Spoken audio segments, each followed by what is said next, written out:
যে যা ভাবছে তাকে ভাবতে দিন। এই কোটনায় ভাবনার বা এই কোটনায় সমস্ত কিছু নিয়ে চিন্তা করার সময় আপনার কোথায়? আপনার সামনে অনেক বড় রাস্তা, অনেক দূর যেতে হবে আপনাকে।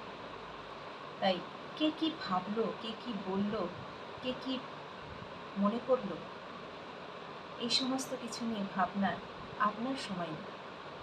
আপনি শুধু আপনার দৃষ্টি ঠিক রেখে সামনের দিকে এগিয়ে যান।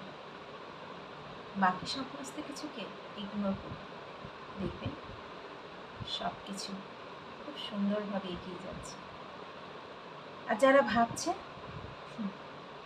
তারা শুধু ওইখানেই থেমে রয়েছে। থেমে থাকতে দিন, তাদের কাজ ওটাই। তাই ওদেরকে নিয়ে ভাবনা আপনার কোনো দরকার।